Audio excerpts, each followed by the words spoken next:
Did you know that foreign investors are quietly funding lawsuits in American courts through a practice called third-party litigation funding? Shadowy overseas funders are paying to sue American companies in our courts, and they don't pay a dime in U.S. taxes if there is an award or settlement.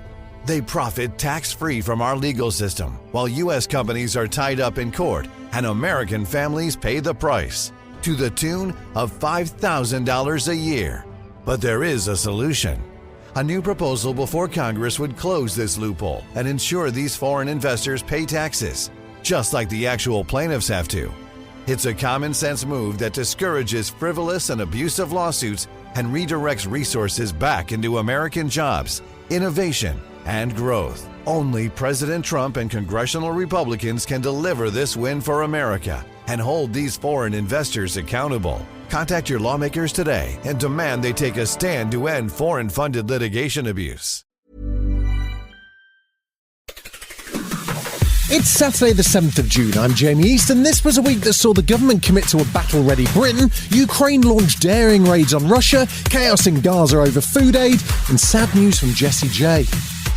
Grab a cup of something hot, put up your feet, and get up to speed on the 7 biggest stories of the week. This is the Standout 7 from the Smart 7. It's news, but not the news. This week saw the government focus on defence, and in a world where Russia and Ukraine continue to battle and the pressure on NATO ramps up, it's no surprise.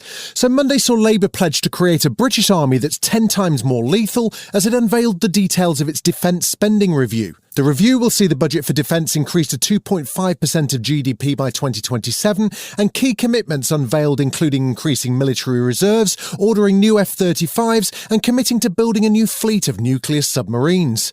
Prime Minister Keir Starmer said the world's changed and Britain needs to be battle-ready. We are moving to warfighting readiness as the central purpose of our armed forces.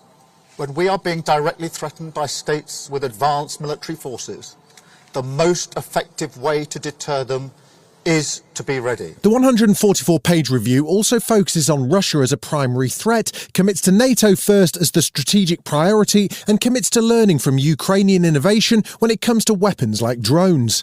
Lord Dannett, who's the former head of the British Army, wasn't impressed by the timeline, however. And this rather vague commitment to move to 3% by the end of the next Parliament, 2034, I mean, it just doesn't stack up. It's a little bit like saying in 1938 to Adolf Hitler, please don't attack us till 1946, because we're not going to be ready. Labour ministers found themselves spending most of Tuesday defending the proposals. Starmer had refused to give exact dates when the defence budget would rise, just promising it would happen in the lifetime of the next Parliament, which actually gave a window up to 2034. However, it appears that NATO may push members to reach 5% of GDP spending on defence, but that's split between 3.5% directly on defence and 1.5% on support. The crunch point will be later this month at the NATO summit in The Hague in an attempt to keep Donald Trump on board. Defence Secretary John Healey wasn't getting into the details on Sky News, preferring instead to talk up the UK's new laser weapon, Dragonfire. We will be the first NATO nation in Europe to have a fully operational laser weapon in 2 years' time because of the new investment we're putting in. It's the way that we contribute to NATO in what we provide. Former Tory Defence Secretary Ben Wallace didn't sound convinced that even 3% was possible. Keir Starmer goes up and announces 4 new extra submarines that will commence in 2045. Putin will definitely be dead by then, despite efforts. But fundamentally, unless there is a 3% and a proper path to get there, much of this defence review will just simply not be able to be implemented.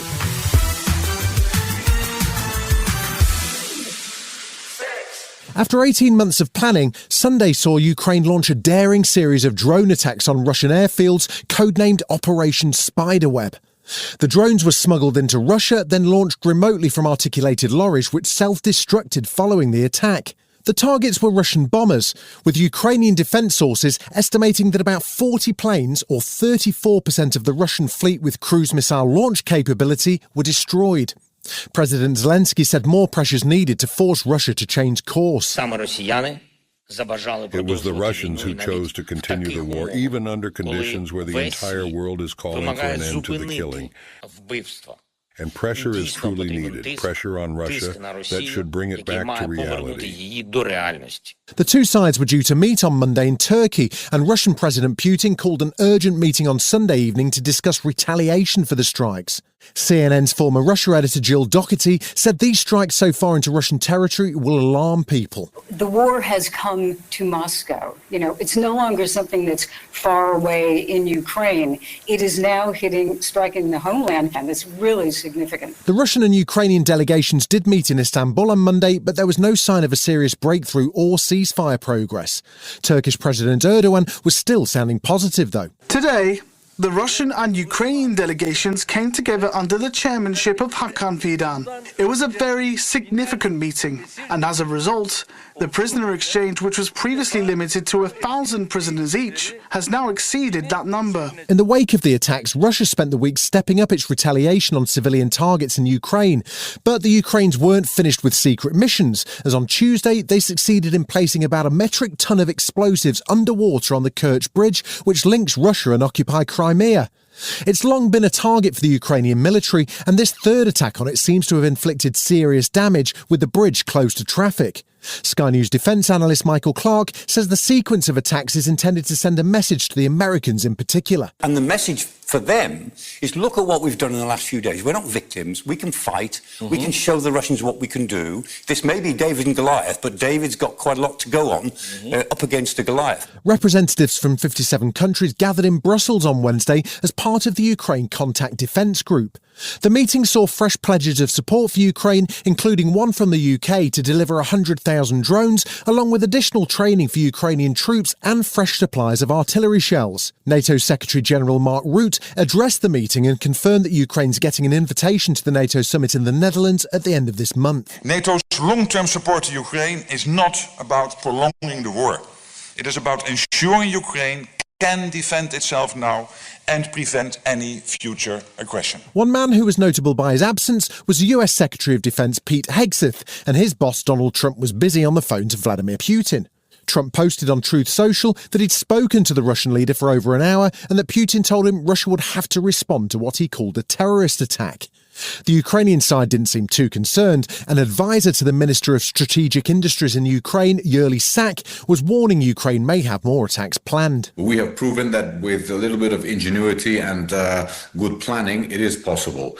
But again, we have just shown that there are cracks in the Russian protection systems and they will be exploited going forward by us. All 32 defence ministers of the NATO alliance met in Brussels on Thursday ahead of the full NATO summit, which takes place at the end of the month. Despite missing the Ukraine meeting on Wednesday, US Defence Secretary Pete Hegseth was there, and he used the opportunity to continue the Trump-inspired pressure on NATO partners to ramp up their defence spending. Countries in there are well exceeding 2%, and we think very close on a 5% commitment for NATO. There are a few countries not quite there yet, but the commitment is there. When you consider the threats that we face, it's critical. The tone at least seems more positive towards NATO after fears the US might walk away, but there's been no sign of any pressure from the US towards Russia and a ceasefire in Ukraine. Trump compared the war to two kids fighting in a playground and suggesting he might have to let them fight some more before intervening.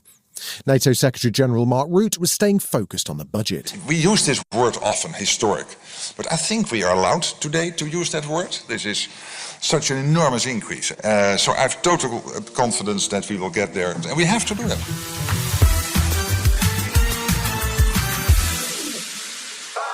There was no good news this week in Gaza as the new Israeli-backed Gaza Humanitarian Fund's attempt to deliver aid to the starving Palestinian population ended in tragedy, not just once, but on multiple occasions. At least 30 people were killed on Sunday as they went to collect aid in Rafah, and on Monday 3 more were killed and dozens injured in the same location in southern Gaza. The UN has heavily criticised the new food distribution system, which they say violates humanitarian principles and is completely inadequate when 2 million people are facing starvation. To draw attention to the plight of Palestinians, a number of activists have set sail in a flotilla packed with aid aimed at breaking the Israeli blockade. The crew included Game of Thrones actor Liam Cunningham and climate activist Greta Thunberg, and it could take up to a week to arrive. We are doing this because no matter what odds we are against, we have to keep trying. Because the moment we stop trying is when we lose our humanity. Tuesday marked the third day in a row that Israeli forces opened fire on Palestinian civilians at a food distribution point. This time, at least 27 were killed when the IDF opened fire with tanks and drones as crowds gathered near Rafah with the hope of getting essential supplies, which were due to be distributed by the Israeli-backed Gaza Humanitarian Foundation. Almost 200 people were injured, and UN Human Rights Chief Volker Turk said the continued deadly attacks on civilians in search of food should be classified as a war crime. Israel's announced the aid centres will be closed on Wednesday and warned civilians that the areas around them should be considered a combat zone. Israeli military spokesman David Mensa said the system's working well and went on to point fingers at both the UN and Hamas. Many of the monsters of October 7th were UN employees. At best, they look the other way. At worst, they were graduates of a UN education. We're saying no more. If you want peace in Gaza, then remove the UN from the equation. The aid distribution centres were closed on Wednesday and most of Thursday as the UN's aid chief Tom Fletcher said the horrifying scenes are the outcome of a series of deliberate choices that have systematically deprived 2 million people of essentials needed to survive. The UN Secretary Council held a vote calling for a ceasefire and immediate and unrestricted humanitarian access to Gaza, which was backed by 14 members, but vetoed by the US, as acting US Ambassador to the UN Dorothy Shear explains. Any product that undermines our close ally Israel's security is a non-starter. This resolution would undermine diplomatic efforts to reach a ceasefire that reflects the realities on the ground and emboldens Hamas. Thursday saw Israeli Prime Minister Benjamin Netanyahu announce the remains of 2 Israeli Americans killed in the October the 7th Hamas attack had been returned to Israel. The bodies of Judith and Gad Haggai were recovered in a special army operation. Meanwhile, the chaos over aid supplies continued as the Gaza Humanitarian Foundation facilities remained closed, which meant little food was distributed to the starving Palestinian community. Israel said the centres were being repaired, but the UK Health Secretary Wes Streeting says the whole process this week, which has seen hundreds killed and wounded, has been absolutely unacceptable. The situation in Gaza is utterly horrific, and we've worked with other international allies and partners to try and unblock the barriers to aid, to end the siege in Gaza, to get aid in and people out of harm's way.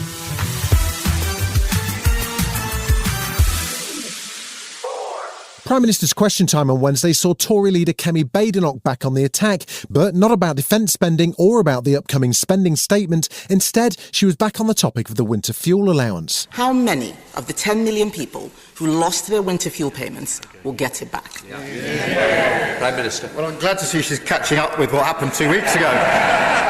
Away from the Commons, Chancellor Rachel Reeves was busy announcing a major round of funding for public transport for regions across the North East and the Midlands. The promise of investment comes before the spending review, which will be announced next Wednesday, and will see detailed budgets laid out for the departments over the next 3 or 4 years.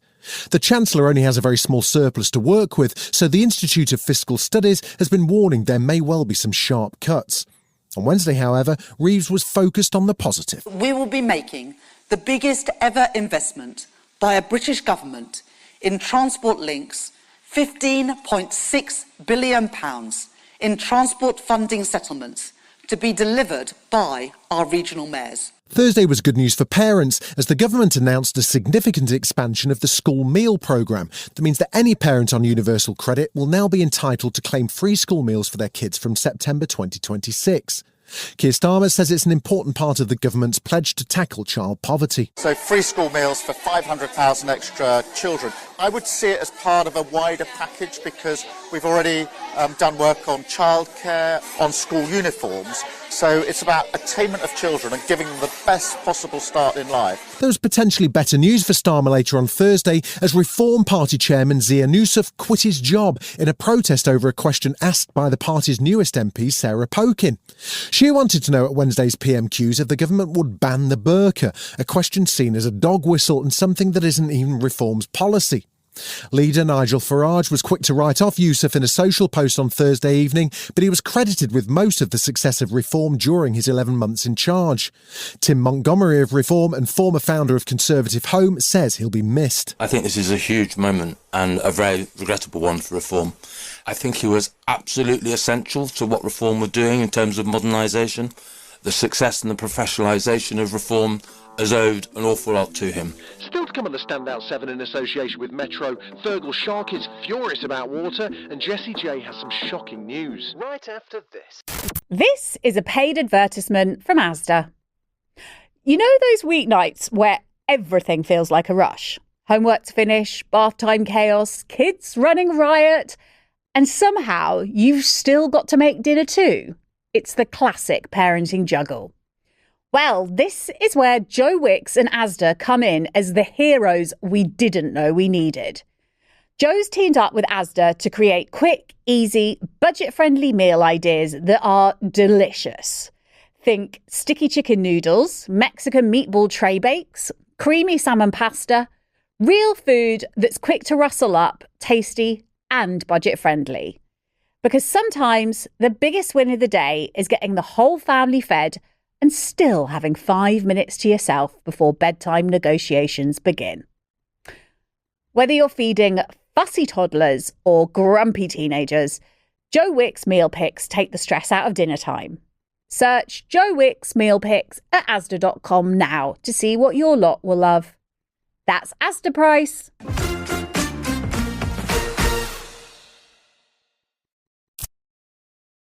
Welcome back.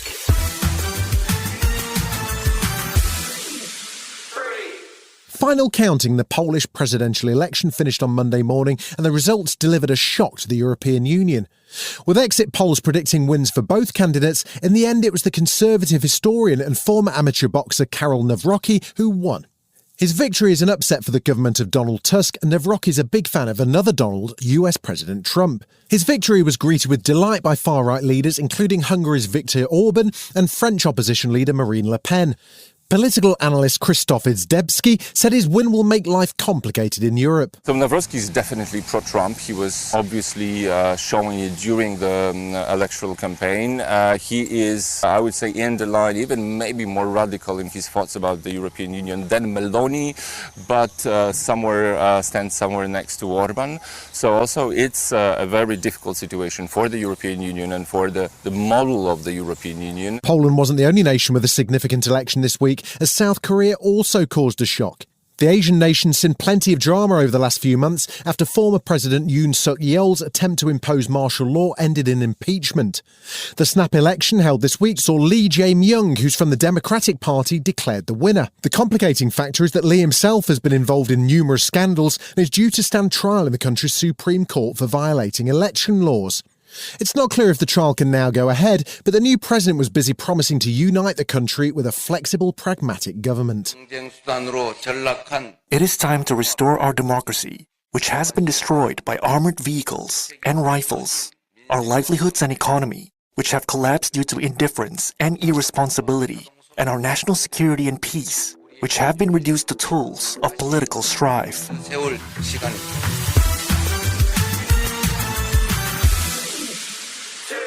There was bad news for Thames Water customers on Tuesday as the potential rescue of the troubled utility collapsed. Private equity giant KKR had been lined up for a £4 billion investment, but decided that the political and regulatory environment around Thames Water made the deal too difficult. Thames Water says it's working on an alternative plan to avoid a government-supervised administration. Tuesday saw an interim report from the Water Commission which says the sector is failing and needs a total reset. Environment Secretary Steve Reed said the government's ready to act. Whether it's Thames Water or other companies serving other parts of the country, the era of profiting from pollution is over. This government will clean up our waterways for good. Long-time water campaigner Fergal Sharkey was bitterly disappointed by the interim report, however. There's nothing in this report that actually addresses any of the fundamental underlying issues. It still plays to pollute. What we needed was a fresh approach with fresh set of eyes, a clean sheet of paper. This is nothing but hanging up some new curtains and painting the front door and hoping that no one notices.